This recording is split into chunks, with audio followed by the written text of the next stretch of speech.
जी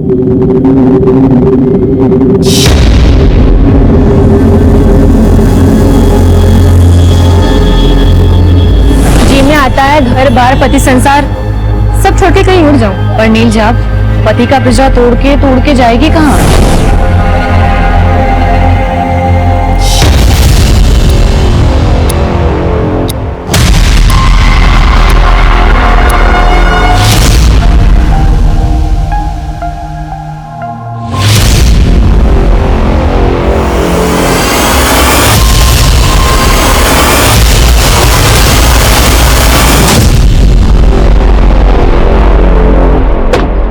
नमस्कार, आदाब। मैं inspector Adil Khan, crime petrol Dastak में आपका स्वागत करता हूं। घर की चार दीवारी के अंदर के दुख दर्द जब घर की दहलीज लांघते हैं तो जुर्म कई बार घर के अंदर ही दस्तक दे रहा होता है। इस केस में भी ऐसे ही जुर्मों ने दस्तक दी थी। एक औरत को जिंदा दफना दिया गया था और 3 महीने गुजरने के बाद भी मुजरिम का कोई सुराग नहीं मिला था। अब मेरी पोस्टिंग इस थाने में हुई जहां पर यह केस दर्ज था। अब मैं इस केस की बंद पड़ी फाइलों को खोलने वाला था, क्योंकि इस केस का कनेक्शन कई दूसरे केसेस से भी था जो एक एक करके मेरे सामने आने वाले थे।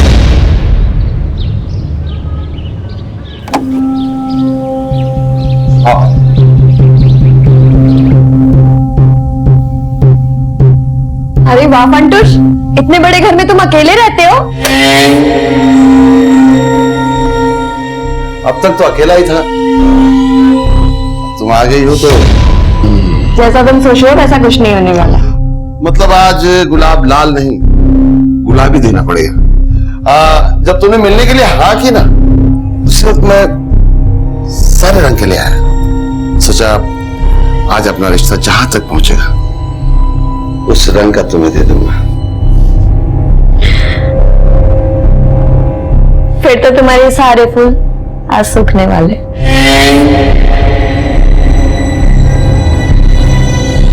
मैं अपने फूल सूखने नहीं देता। मगर इस्तेमाल में ना आए तो मैं इनकी पंखुड़ियां निकाल कर इस डब्बे में डाल देता हूँ। छी, ये क्या है? मैं अपने फूलों की पंखुड़ियां है ना मिश्री में डुबो कर रख देता हूँ और वो बन जाते हैं गुलकंद। मैं गुलकंद नहीं खाती। ऐसे कैसे नहीं खाती? देखो मैं कह रहा हूँ ना, हाँ आप टेस्ट करो, बहुत अच्छा होता है, खाओ। नहीं। अरे थोड़ा सा तो खाओ।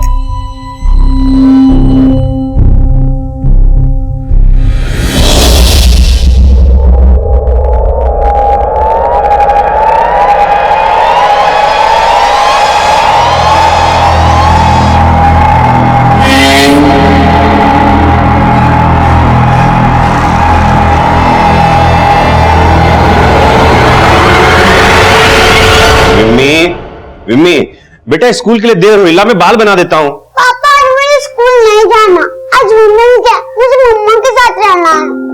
पर विम्मी तुम्हारे एग्जाम शुरू होने वाले हैं ना, तो आज आप स्कूल चले जाओ। जब आप शाम को आओगे ना तब हम पार्टी करेंगे, और मैं ना आपके लिए प्रिंसेस वाली ड्रेस भी ला के रखूंगी। हाँ ठीक है डन। और पापा आज आप हाफ डे ले लेना। ठीक है बाबा। मम्मा पार्टी करेंगे, बड़ा मजा आएगा ना? हाँ। अरे बस आ गई विम्मी। चलो चलो चलो। बाय पापा। बाय बेटा। बाय मम्मा। चलो चलो। बाय। बाय। थैंक्स मीनाक्षी। आज अगर तुम नहीं होती तो विम्मी अपनी मम्मी की यादों से कभी बाहर ही नहीं आ पाती। विम्मी तो अपनी माँ की यादों से बाहर आ गई है, पर क्या आप सुरेखा की यादों से बाहर आ पाए? मम्मी तो मुझे माँ भी मानने लगी है, पर क्या अब हम शादी कर सकते हैं?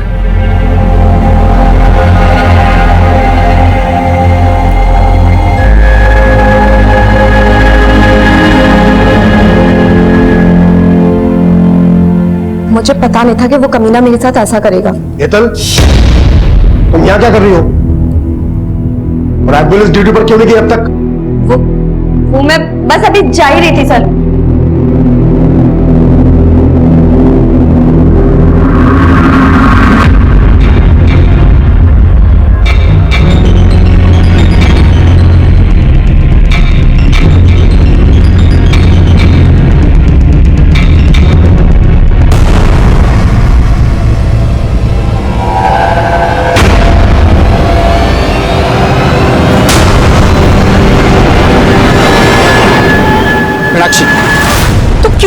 पीछे आ रहा है।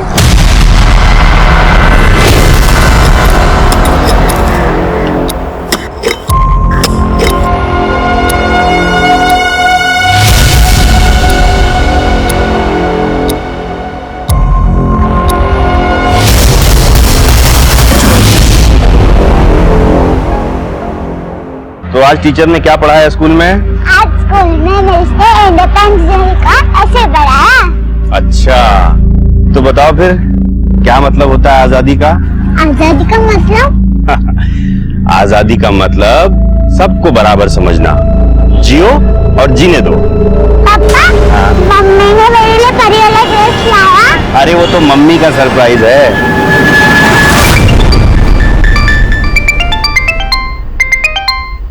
हाँ प्रबुल शेट।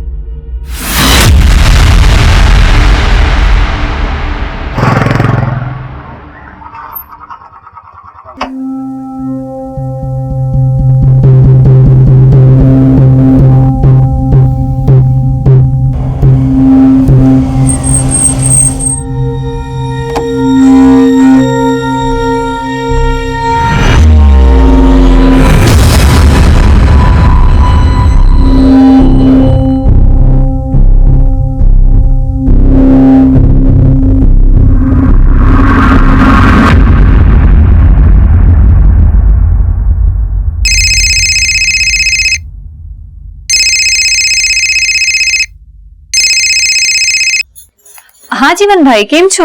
केतकी बहन, मीनाक्षी आपके साथ है क्या? नहीं जीवन भाई, मैं तो ड्यूटी पर हूँ। क्या हुआ?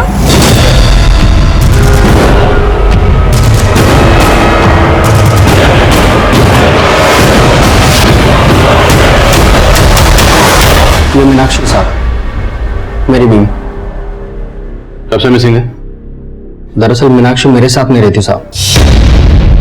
मतलब आपकी बीवी आपके साथ नहीं रहती तो किसके साथ रहती है? वो जीवन के साथ रहती है।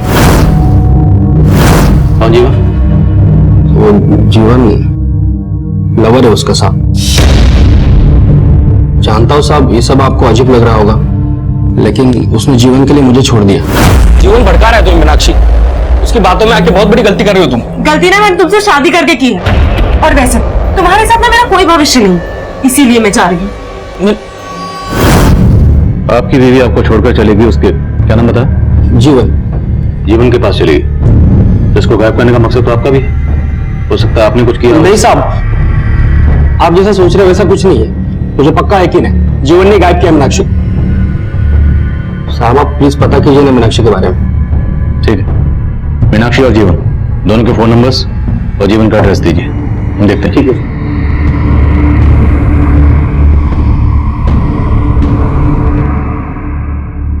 पापा,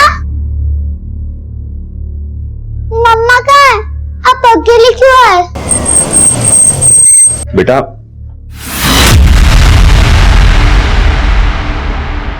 बेटा मम्मा आ जाएंगी, तुम चिंता मत करो। और कब? आ जाएंगी बेटा। सरला बहन, उसको लेके जाओ।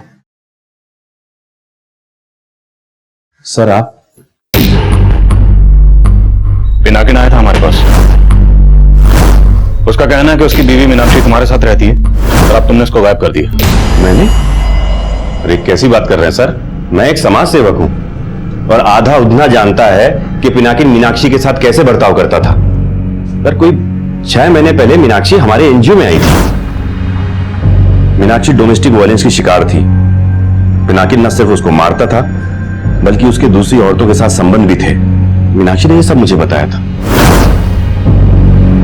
अब मीनाक्षी के पेरेंट्स भी गुजर चुके थे, इसलिए मैंने उसे आसरा दिया, लेकिन पिनाकिन को यह बर्दाश्त नहीं हुआ। मम्मा मैं इधर हूँ। किधर? इधर हूँ मम्मा, इधर इधर इधर हूँ, इधर। मैं इधर हूँ, इधर। वाह सुपर, खुद के बच्चे पैदा नहीं किए दूसरों के पालने लगी तू। पिनाकी तुम जाओ यहाँ से। तुझे साथ लेके जाऊंगा, चल बीबी हमारी।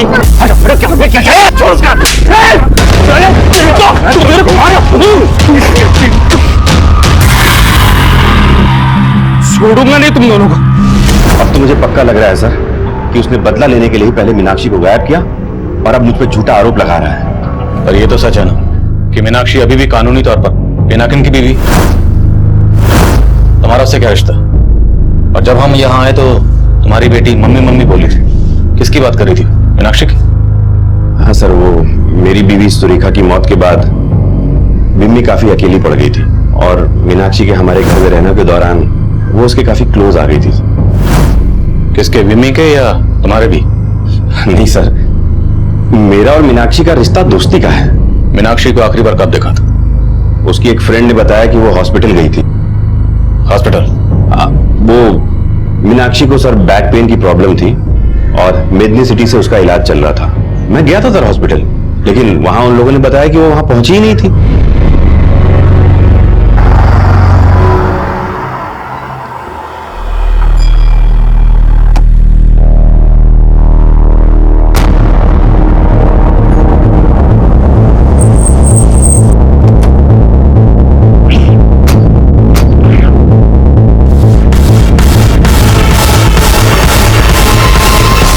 मीनाक्षी लोढ़िया? हाँ, मीनाक्षी लोढ़िया। उसे तो बैक एक है और मैं ही उसे ट्रीट कर रहा हूं, लेकिन आज वो वाकई में यहां नहीं आई। अगर मीनाक्षी वाकई हॉस्पिटल में आई थी तो जाहिर सी बात है उसके साथ जो भी हुआ होगा, घर से लेके इस हॉस्पिटल के बीच के रास्ते में कहीं कुछ हुआ होगा। जय सर, आसपास पता करो, अगर कोई सीसीटीवी है तो उसकी फुटेज निकलो। Yes sir. एक मिनट सर, इस मीनाक्षी का मिसिंग केस मुझे एक दूसरे केस की याद दिला रहा है।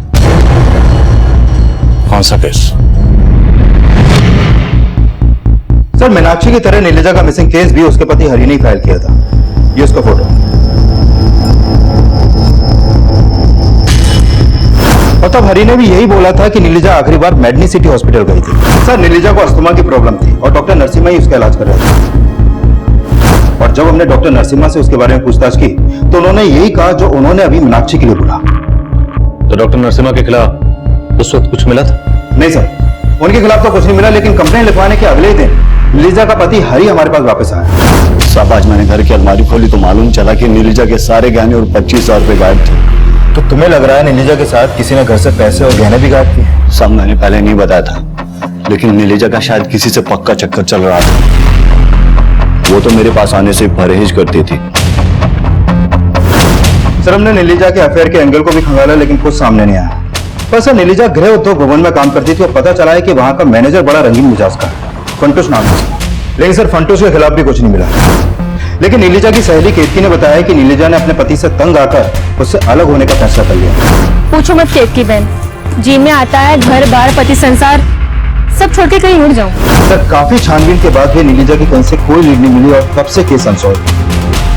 मीनाक्षी और नीलिजा के केस में सिर्फ ही हॉस्पिटल कॉमन नहीं है। मीनाक्षी की तरह नीलिजा भी अपने पति की मारपीट का शिकार थी। क्या नीलिजा ने उस वक्त जीवन की एनजी की मदद ली थी? नहीं सर, ऐसा कुछ तो सामने नहीं है। पर दोनों केसेस में काफी सिमिलरिटीज हैं। अब मीनाक्षी की तरह नीलिजा मिसिंग केस भी रीइन्वेस्टिगेट होगा। जीवन, पिनाकिन और डॉक्टर नरसिम्हा तीनों की कुंडली निकालो। Okay sir.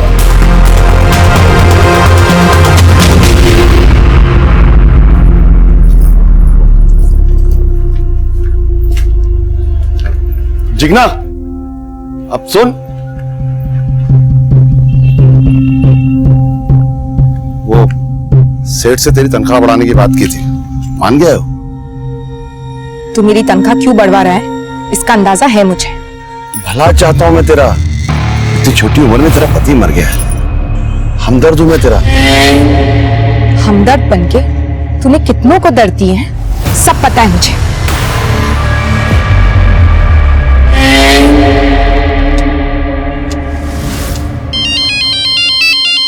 रुक रुक। हेलो। हाँ बंसीलाल, दारू पिएगा? 4 बोतल मंगवाइए वाटर पार से। हेलो, आज फंटूश का गेम खत्म करना है मुझे। तुम आ रहे हो ना?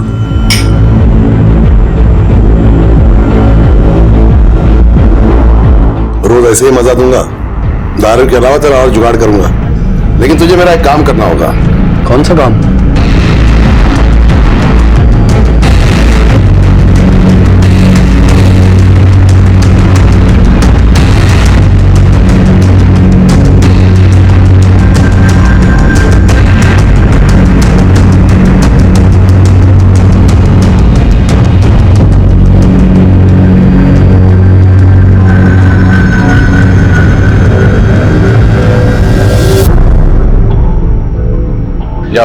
मेरा नाम लेना। सर, मीनाक्षी का फोन मेडिनी सिटी हॉस्पिटल जाने वाले रास्ते पे ही बंद हुआ था और तब वहां पर पिनाकिन का फोन भी एक्टिव था।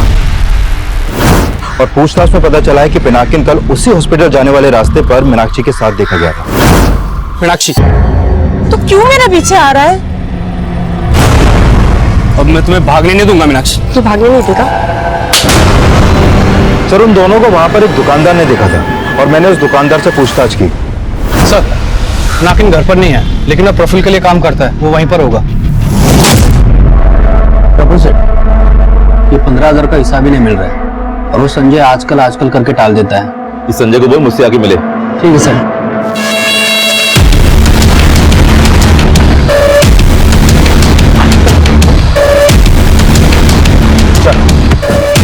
साहब, मैंने कुछ नहीं किया साहब। इसलिए तो अपनी बीवी की मिसिंग कंप्लेंट लिखवाने आया था, क्योंकि तो खुद उसे गायब करने में शामिल है। नहीं साहब, मानता हूँ कि कल मीनाक्षी को मेडिनी सिटी के पास में मिला था। और तेरा झगड़ा भी हुआ था मीनाक्षी के साथ। साहब, हमारे झगड़े की वजह है जीवन। मैं तो उसको रोजाना मिलके घर वापस लाने के लिए मनाता रहता हूँ और कल भी मैं यही चाहता था। मीनाक्षी रुको! मीनाक्षी, तू जा रहा है या फिर मैं पुलिस को बुलाऊं? साहब, मैंने मीनाक्षी को मेडिनी सिटी जाते हुए देखा था। फिर मैंने सोचा कि उसका गुस्सा शांत होने के बाद मैं उसे दोबारा मिलूंगा। मीनाक्षी कभी कभी विमी को लेने स्कूल जाती थी। मैं वहां पर भी गया, देखा कि जीवन विमी को लेके जा रहा है। फिर मैं अपने काम पे चला गया साहब, लेकिन जब पता चला कि मीनाक्षी गायब हो गई है तो मैं सीधा आपके पास चला आया। और मेडिनी सिटी वाले बोल रहे हैं कि मीनाक्षी तो वहां गई नहीं। क्या कहानी बना रहा है? कहानी नहीं बना रहा हूँ साहब, मैंने खुद मीनाक्षी को हेतल के साथ देखा था, जो वहां पे नर्स का काम करती है। तो मेडिनी सिटी की नर्सेस का नाम भी जानता है? पूरा उद्दा जानता है साहब हेतल को। मेडिनी सिटी के लिए मोहल्ला क्लिनिक चलाती हूँ साहब। मैं झूठ नहीं बोल रहा हूँ साहब, आप चाहे तो हेतल से पूछ सकते हो।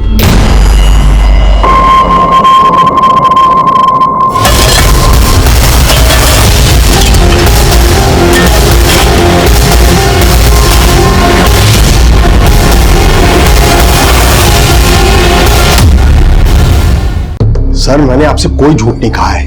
मीनाक्षी यहां नहीं आई थी। डॉक्टर साहब, यही झूठ आपने 3 महीने पहले बोला था। नीलिजा याद है आपको?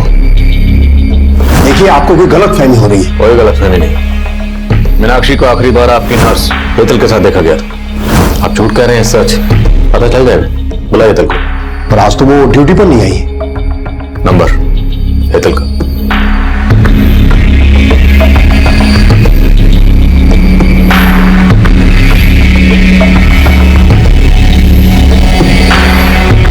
सर, नंबर बंद है हेतल का। मैं स्टाफ से पूछता हूँ।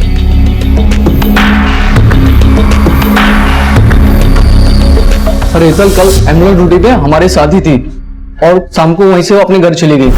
देखो, आज पेशेंट्स कम है और मुझे कुछ अर्जेंट काम है, तो मैं निकलती हूँ, आप लोग संभाल लेंगे। अच्छा, ये हेतल रहती कहाँ है?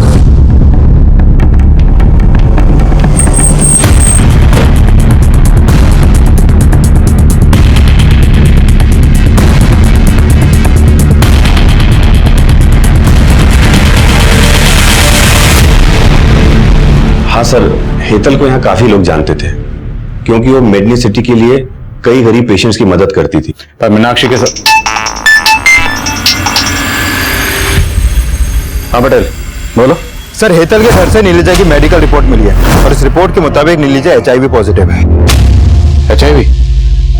पर डॉक्टर नरसिम्हा ने तो कहा था कि उसे अस्थमा। सर, इस मेडिकल रिपोर्ट में डॉक्टर नरसिम्हा का ही साइन है। सर, नीलिजा को अस्थमा ही था, HIV नहीं। ये रिपोर्ट गलत है। तो ये रिपोर्ट किसने बनाई और ये साइन किसके? हेतल को जानबूझ के एम्बुलेंस की ड्यूटी पे लगाया गया ताकि वो मजबूर पेशेंट्स को यहां लाए, उसके बाद तुम्हें फंसाओ, ऐंठो और गायब कर दो। नहीं सर, ऐसा नहीं है। लेकिन हाँ, ये हो सकता है कि हेतल ये सब कर रही हो, क्योंकि पेशेंट्स को फाइनल रिपोर्ट वही देती थी। और हाँ सर, ये जो सिग्नेचर है ना, ये मेरा नहीं है। आप चाहे तो किसी हैंडराइटिंग एक्सपर्ट से चेक करवा सकते हैं। बेटा, लो खाना खा लो। मुझे खाना नहीं खाना, मुझे मम्मा चाहिए। बेटा खाना खा लो, मम्मा आ जाएंगी। जब तक मम्मा नहीं आएगी तब तक मैं खाना नहीं खाऊंगी। मम्मी, पहले मम्मा गई तो अब बोला तो आ जाएंगी।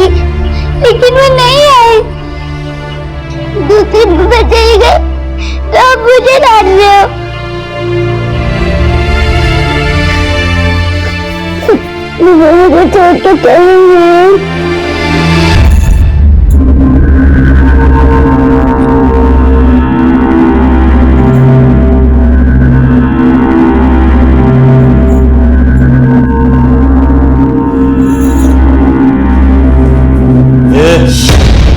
मुझे सब पता है मेरी पीठ पीछे क्या करती है तू।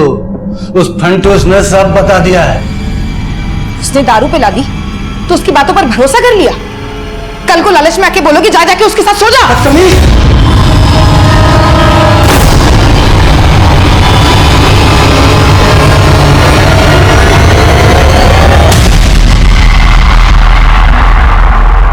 सर मीनाक्षी से जुड़ा तो कोई भी डॉक्यूमेंट्स हेतल के घर पे नहीं मिला, लेकिन जो मेडिकल रिपोर्ट नीलिजा की हेतल के घर से मिली उससे लगता है कि नीलिजा को विश्वास हो गया था कि वो HIV पॉजिटिव है और शायद इसलिए वो अपने पति हरि के करीब नहीं जाती थी, जैसे कि हरि ने बताया। अगर ऐसा तो फिर हरि के पास नीलिजा को गायब करने का स्ट्रॉन्ग मोटिव था। बुलाओ सर को और नीलिजा के करीबी लोगों से पता करो। हो सकता है नीलिजा ने यह बात किसी से शेयर की, लेकिन नीलिजा को बदनामी से बचाने के लिए किसी ने यह बात हमें बताई नहीं। Okay sir. नहीं साहब, नीलिजा ने मुझे नहीं बताया था कि उसको HIV हुआ था। हो सकता है बताया और तूने अपनी इज्जत बचाने के लिए नीलिजा को गायब कर दिया। नहीं साहब, कसम से मैंने कुछ नहीं किया साहब।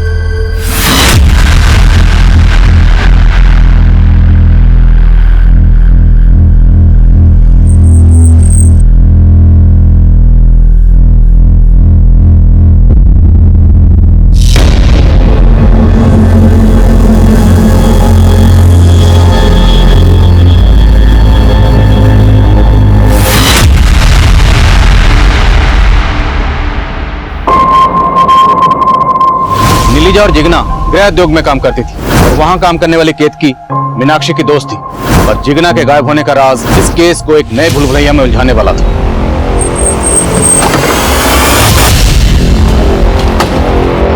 साहब जिगना तो कल यहाँ से टाइम से चली गई थी। शायद उसका ससुर झूठ बोल रहा होगा। वो झूठ क्यों बोलेगा? एक नंबर का दारूबाज है वो सर। जिगना ने बताया था मुझे। अरे वो तो पैसों के लिए फंटूश के साथ जिगना को। फंटूश के साथ क्या? फंटूश की बुरी नजर थी जिगना पे। अरे जिगना तो लेट हो गई। हाँ, थोड़ा जरूरी काम आ गया था। ऐसा कौन सा जरूरी काम था जो गाड़ी वाला तुझे यहाँ तक छोड़ने चला है? सबको अपने जैसे समझ रखा है क्या? मेरे जैसा तो अभी तक कोई पैदा ही नहीं हुआ। यकीन नहीं आता तो आजमा के देख।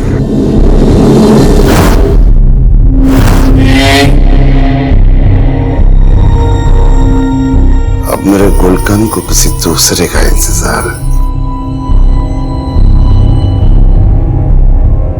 तू जो कर रही है एकदम सही कर रही है। किसी से डरने की जरूरत नहीं है। मैं तेरे साथ हूं। वो उस पर हाथ साफ करना चाहता था, इसलिए वो पैसे भी खिला रहा था उसके ससुर को। फंटूश है कहाँ? आज ड्यूटी पर नहीं आया वो।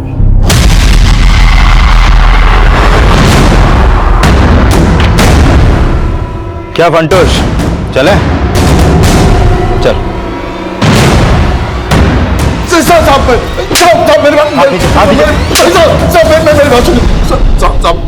मैंने कुछ नहीं किया साहब। मैं जानता नहीं जिगना कहाँ है। उसको तो किसी और का चक्कर था साहब। झूठ मत बोल। झूठ क्या को बोलूंगा साहब? आप उसके ससुर से पूछ लो। वो तो वही बोलेगा ना जो तूने से पढ़ाया होगा। साहब मैं इतना गया गुजरा नहीं हूँ कि उस फंटूश के लालच में अपनी बहू की इज्जत का सौदा कर दूंगा। जिगना को भी यही गलतफहमी हो गई थी। देखो अगर झूठ बोला तो? नहीं साहब, झूठ नहीं बोल रहा हूँ। सच तो यह है कि जिगना बहुत बदल गई थी। जरूर कोई था उसकी जिंदगी में जिससे मिलने जाती थी। सर फंटूश और बंसीलाल दोनों यही बोल रहे हैं कि जिगना का किसी के साथ अफेयर था। हाँ सर। सर कहीं इस जिगना के गायब होने का भी नीलिजा और मीनाक्षी से कोई कनेक्शन तो नहीं है?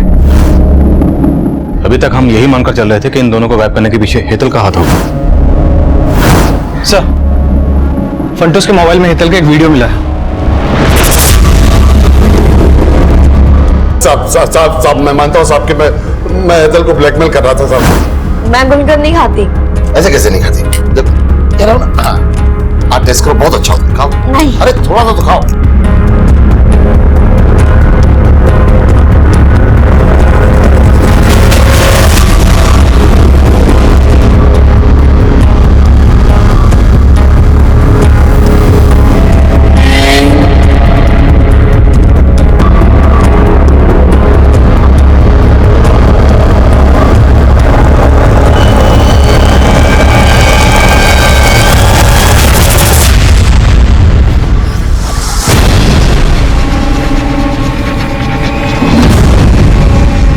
गुड मॉर्निंग हेतल, गरम गरम चाय। पंटुष, तुमने बिल्कुल भी ठीक नहीं किया। जो कुछ भी हुआ है हम दोनों की मर्जी से हुआ है। हाँ। अरे ये देखो, ये फूल देखो, ये हम दोनों ने मिलकर सजाया था। अब हमारा रिश्ता इतना पक्का हो गया कि अब ना तुम्हें गुलाब देने की जरूरत पड़ेगी, मैं गुलकंद खिलानी। लेकिन ना उसको रैप करने में मेरा हाथ है और ना ही जिग्ना को साहब। तूने सिर्फ इन दोनों को नहीं, नीलिजा और मीनाक्षी को भी गायब किया। नहीं साहब, मैंने कुछ नहीं किया साहब। सर जिग्ना का फोन महसाना में एक्टिव हुआ है।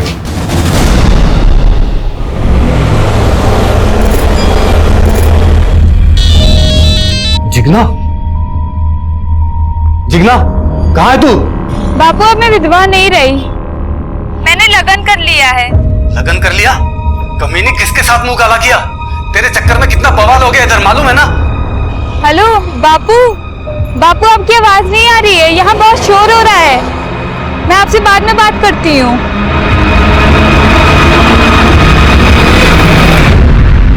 बैकग्राउंड में इतना शोरगुल है, इतनी इमेज में कॉल करना, मुझे लगता है जिग्ना ये कॉल जरूर हमें गुमराह करने के लिए किया गया। लेकिन सर ये जिग्ना नहीं है तो क्या इन औरतों के गायब होने के पीछे किसी औरत का हाथ है? और माना फंटूश ने हेतल को ब्लैकमेल किया, लेकिन उसने ये नहीं कबूला कि उसने हेतल को मारा। कहीं ये हेतल तो नहीं? नहीं बेटा, ये कॉल हेतल ने नहीं किया। लेकिन अब सवाल ये है कि अगर ये कॉल हेतल ने नहीं किया तो फिर ये औरत कौन है? सर अगर ये हेतल नहीं है तो एक औरत है जिस पर मुझे शक है। कौन? केतकी। सर ये केतकी मीनाक्षी, नीलिजा और जिग्ना के काफी करीब है और इन तीनों औरतों के गायब होने के पीछे वो लगातार इनका पर्सनल एंगल जोड़ रही है। केतकी और नीलिजा तुमसे अपना हर दुख दर्द बांटती थी, शायद उसने अपनी बीमारी के बारे में भी तुम्हें कुछ बताया? नहीं सर, लेकिन ये सच है कि वो अपने पति से बहुत तंग आ गई थी। हो सकता है उसके पति ने उसे मारा हो। पर्सनल एंगल लग तो नहीं रहा, ये जरूर कोई बड़ा गेम है। कॉल महसाना से किया गया, पता करो केतकी कहाँ है। Okay sir. सर मैंने जिग्ना की कॉल डिटेल्स चेक की, जिग्ना की प्रफुल्ल से लगातार बातें हो रही थी। प्रफुल्ल जिसके यहाँ पिनाकिन काम करता है? हाँ सर।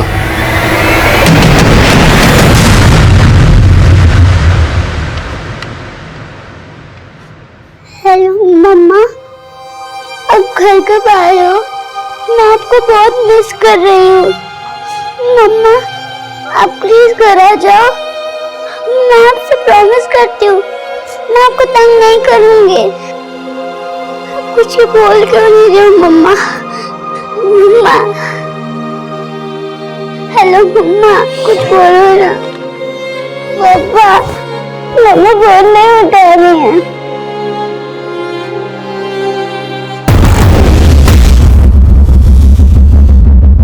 जिग्ना को जानते थे ना? हाँ सर, जिग्ना मुझसे मिल रही थी। दरअसल वो अपनी जमीन मुझे बेचना चाहती थी और कल ही हमारी डील हुई थी। सर जमीन जिग्ना के पति के नाम पर थी।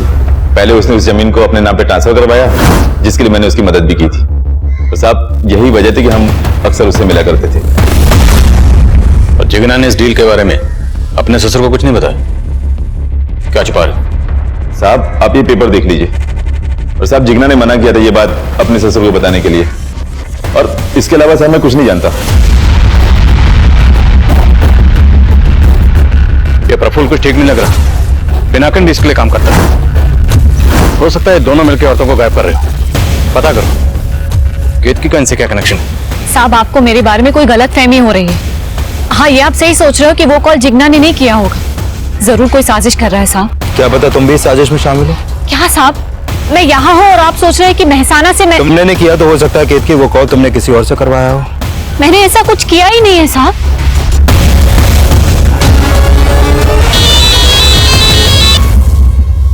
करमजली कहाँ है तू?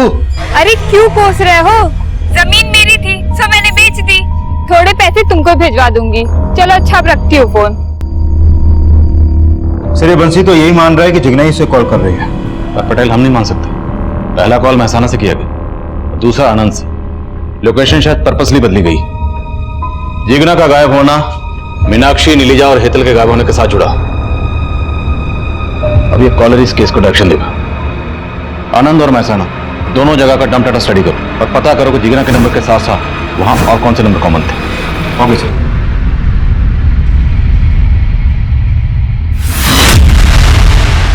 दोनों एरियाज के डंप डाटा को चेक करने के साथ साथ हमने इन औरतों से जुड़े हर शख्स को फिर से खंगालना शुरू किया। जीवन, पिनाकिन, प्रफुल्ल, केतकी, बंसीलाल, हरी, फंटूश और डॉक्टर नरसिम्हा के अलावा 100 से ज्यादा लोगों से पूछताछ की गई। तभी डंप डाटा की छटनी में से एक कॉमन नंबर ने हमारा ध्यान अपनी ओर खींचा। सर, जिगना के नंबर के साथ जो कॉमन नंबर महसाना और आनंद में एक्टिव था उसका पता चल गया। वो नंबर है संजय सिसोदिया के नाम पे रजिस्टर्ड है। सर, ये संजय जिगना के कॉल के बाद एक दूसरे नंबर पे कॉल करता था जो फेक आईडी से लिया गया था, और वो फेक आईडी का नंबर उधना में ही एक्टिव था। मतलब कोई उधना से ही संजय के साथ मिलकर ये खेल खेल रहा था। हाँ सर, और पिनाकिन की तरह ये संजय भी प्रफुल्ल के लिए काम करता है। पिनाकिन या प्रफुल्ल, क्या हो सकता है ये सब इसमें शामिल हो। साहब बोलता हूँ सर, साहब मैं संजय को ठीक ठाक से जानता तक नहीं, तो प्रफुल्ल शब्द का आसार नहीं सर। साहब, संजय बस एक मेरी जमीन का केयर टेकर है। थोड़े दिन पहले उसने मुझे बोला था कि उसको अपने गांव जाना है। इसके अलावा मैं कुछ नहीं जानता साहब। गाँव कौन सा उसका? भरोज साहब। संजय तुम्हारी कौन सी जमीन का केयर टेकर है?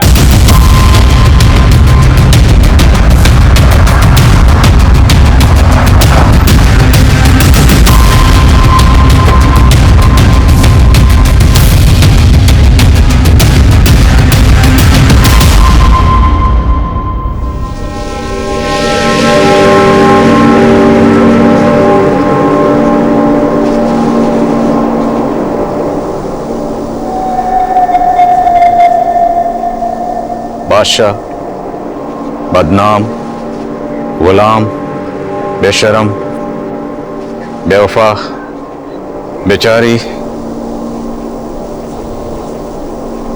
सर, पौधों के ऐसे नाम भला कोई क्यों रखेगा? ये जरूर किसी सिरफिरे का काम है। नहीं बेटे, ये नाम इन पौधों को नहीं दिए गए, ये नाम उन औरतों को दिए गए। खुदवा।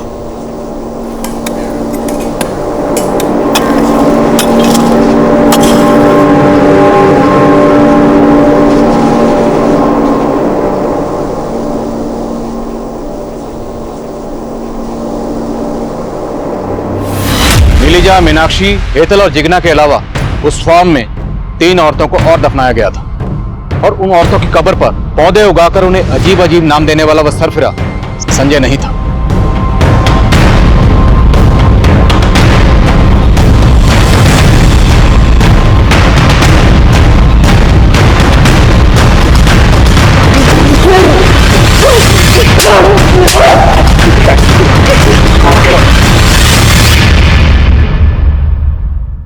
यहाँ मेरी मुलाकात हेतल से हुई, जो इलीगल तरीके से गवर्नमेंट हॉस्पिटल की मेडिसिन को बाहर सप्लाई कर रही थी। मैंने उसे पकड़ लिया था। Sir please sir, sorry sir. Sir, मैं अब्रॉड जाकर के पढ़ना चाहती थी, बस इसीलिए लालच में अगर गलती हो गई मुझसे। आज एक गलती करी है, कल को और बड़ी बड़ी गलतियां करोगी। नहीं सर, सर प्लीज मुझे माफ कर दीजिए, आगे से कभी ऐसा कुछ नहीं होगा सर। प्लीज सर, मुझे माफ कर दीजिए। मैंने सोचा कि महान बनकर आज तक मैंने क्या कर लिया, इसलिए मैंने अपने जमीर को पूरी तरह से मार दिया और हेतल से हाथ मिला लिया। सर, वो ऐसी औरतों को ढूंढ के लाती थी जो तकलीफ में होती थी।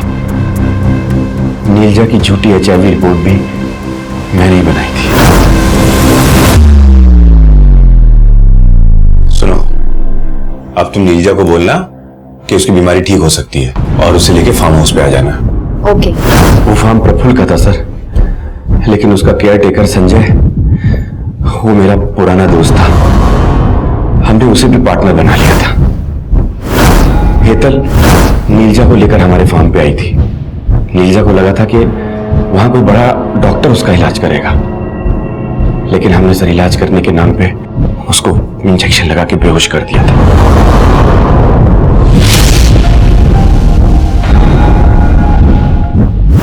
मीनाक्षी जब मुझसे हेल्प मांगने आई। बाय पापा। बाय बेटा। बाय मम्मा। Bye bye. थैंक्स मीनाक्षी। आज अगर तुम नहीं होती तो मिम्मी अपनी मम्मी की यादों से कभी बाहर ही नहीं आ पाती। मम्मी तो अपनी माँ की यादों से बाहर आ गई है, पर क्या आप सुरेखा की यादों से बाहर आ पाए? मम्मी तो मुझे माँ भी मानने लगी है, पर क्या अब हम शादी कर सकते हैं? और उसके बाद मैं मीनाक्षी को गायब करके पिनाकिन को फंसाने का मौका ढूंढने लगा, और उस दिन वो मौका मिल गया सर। तुम्हारी होने वाली बीवी इधर आई हुई है और उसके पीछे पीछे पिनाकी भी। दोनों का पीछे रास्ते में बहुत झगड़ा हुआ है और मीनाक्षी को मैंने अभी रिसेप्शन पे बिठाया हुआ है। मैंने हेतल से कहा कि इससे पहले वो डॉक्टर नरसिम्हा से मिले, वो उसे फार्म हाउस ले आए। आप ठीक है? हाँ हाँ बिल्कुल ठीक है, आओ बैठो बैठो।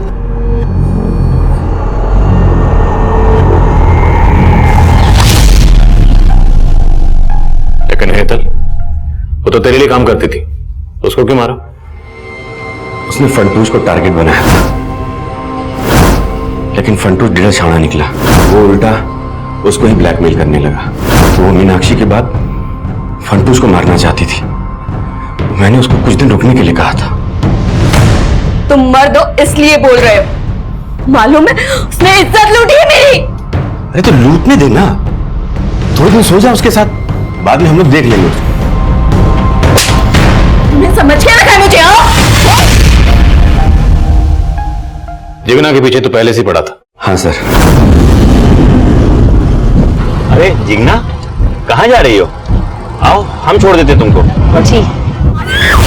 जिगना के मरने के बाद आप बहुत हाथ पैर मार रहे थे, तो मैंने ही जिगना का फोन संजय को देकर भगा दिया, और मेरे ही कहने पर संजय की बीवी जिगना बनकर बंसीलाल को फोन करती थी। मैं शाना और आनंद से संजय मुझे अपडेट दे रहा था कि उसने अपनी बीवी से फोन करवा दिया है। मुझे नहीं लगा था कि आप लोग कभी उस फार्म हाउस तक पहुंच पाएंगे। लेकिन तूने सबको मारा क्यों? मैं तो एक समाज सेवक था सर। जियो और जीने दो, यही सीखा था मैंने। पर मेरी बीवी बोलती थी कि मेरे इन विचारों का रत्ती के भाव भी मोल नहीं मिलेगा। तुम्हारी समाज सेवा से ना हमारा पेट नहीं भरने वाला, और ये जो भी कुछ हमारे पास है ना वो मैं अपने मायके से लाई हूँ। तुमने तो सगाई पे भी अंगूठी चांदी की पहनाई थी। सुरेखा तुम मुझे हमेशा ना यही ताने मत दिया करो। अरे क्यों ना मारूं, है क्या तुम्हारे पास? मैं कह रहा हूँ शांत हो जाओ, एक शब्द भी और नहीं सुन सकता मैं। अरे क्यों चुप हो जाओ, औकात क्या है तुम्हारी? मैं कह रहा हूँ चुप हो जाओ सुरेखा। उसकी चिक चिक से तंग आकर एक दिन गुस्से में मैंने उसे मार दिया। एक समाज सेवक खूनी बन गया था सर, इसलिए क्योंकि वो अपनी बीवी के लिए सोना नहीं खरीद पाया। उसके पास ज्यादा पैसे नहीं है, तो उसको बोलना कि गहने लेके आ जाए। मीनाक्षी जब मुझसे हेल्प मांगने आई तो मैंने पता किया कि उसके नाम पे काफी जायदाद है। मैं उसे अपने घर में शरण देकर उसकी जायदाद हड़पना चाहता था। जिगना मेरे एनजीओ में आई थी, तो प्रफुल्ल ने कहा कि अगर मैं उसे जिगना की जमीन बिकवा दूं तो वो डील का 2% मुझे देगा।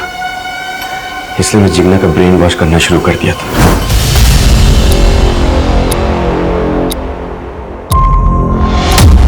आपने सच में मेरी बेटी को अनाथ कर दिया। तुम्हारी बेटी को अनाथ हमने नहीं किया, उसको अनाथ बनाया तुमने खुद अपनी हरकतों से। मुझे माफ कर दो बेटा, मैंने तुम्हारी दोनों मम्मियों को छीन लिया। पापा, आप भी तो कहते थे ना जियो और जीने दो। मेरी दोनों मम्मी दूर चले गए और आप भी मुझसे दूर जा रहे हो।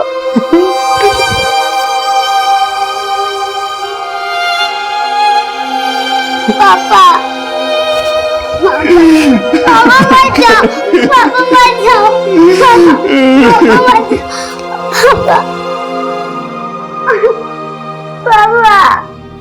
एक समाज सेवक से पेशेवर मुजरिम बनने तक जीवन सोलंकी के इस बदलाव को उसके आसपास के मौजूद लोगों में से किसी ने कभी महसूस ही नहीं किया। लेकिन जब भी हम इस तरह के लोगों से मिलते हैं तो उनके हाव भाव में, उनकी बातों में किसी न किसी जुर्म की दस्तक जरूर छुपी होती है, लेकिन उस दस्तक की तरफ कभी गौर ही नहीं किया जाता। रोजाना कई जाने अनजाने लोगों से हमारा परिचय होता है, लेकिन किससे कितना परिचय बढ़ाया जाए, किससे कितनी दोस्ती बढ़ाई जाए, किससे कितना सुख दुख बांटा जाए, इसे लेकर हमेशा सतर्क रहना चाहिए, क्योंकि अक्सर अच्छी छवि वाले लोगों का असली परिचय उतना ही चौंकाने वाला होता है। अब मैं आदिल खान आपसे इजाजत लेता हूं, आपसे फिर मुलाकात होगी एक और नए केस के साथ। तब तक देखते रहिए क्राइम पेट्रोल दस्तक। मकसद बताना नहीं, बचाना है। इस तरह के और भी एपिसोड देखने के लिए हमारे चैनल को सब्सक्राइब करें और बेल आइकन दबाना ना भूलें।